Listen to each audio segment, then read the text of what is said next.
Sir చెప్పినట్టు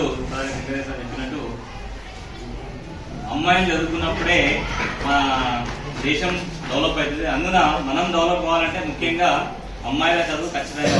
మన ఫ్యామిలీకి మన ఫ్యామిలీ ఎట్లా ఉందంటే ఏదో 10th వరకు చదివిద్దాం, చదువుకుంటే ఇంటర్ చదువుతాం, డిగ్రీ చదువుతాం, తర్వాత పెళ్లి చేసేస్తే ఎక్కడో పోతారు అనే ఆలోచనతోనే ఉండదు. కాబట్టి మనం కూడా అదే ఆలోచనలో ఉండిపోదు. ఏమనుకుంటామంటే మనం కూడా ఏంది ఏదో జాబ్, మనకు జాబ్ అవసరం లేదులే, ఎవరో అబ్బాయిలు చదువుకోవాలి, ఎవరో మా నాన్న ఏం చేస్తాడు, ఎవరికో పెళ్లి చేస్తారు, ఆయనే చూసుకుంటాడు, మనకు చదువు ఎందుకు, జాబ్ ఎందుకు అనే ఉద్దేశంలో ఉండదు.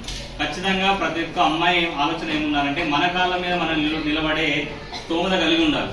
ఖచ్చితంగా రేపు ఏ ఇబ్బందులు వచ్చినా మన జాబ్ మనం చేసుకుని మన కాళ్ళ మీద మనం నిలబడి ఉన్నప్పుడే మన ఆత్మగౌరవంతో బతకాలి. కాబట్టి మీరు ఏదో చదువుని నెగ్లెక్ట్ చేయకుండా రేపు మంచి అంటే ఇప్పటికి మీరు ఒక విజన్ ఉండాలి. నేను 5 years తర్వాత నేను ఎక్కడ ఉండాలి, ఒక 10 years తర్వాత నేను ఎక్కడ ఉండాలి అనే విజన్ తోటి పోవాలి.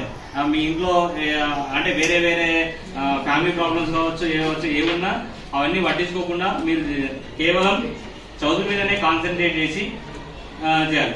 ఒక చదువు మాత్రమే మన జీవితాన్ని మార్చగలరు. చదువు తప్ప వేరే ఏ విషయం మన జీవితాన్ని మార్చలేదు. కాబట్టి మనం చదివే సర్వస్వం అనుకుని మనం ముందుకెళ్లాల్సిందిగా మిమ్మల్ని చెప్తూ ముగిస్తాం.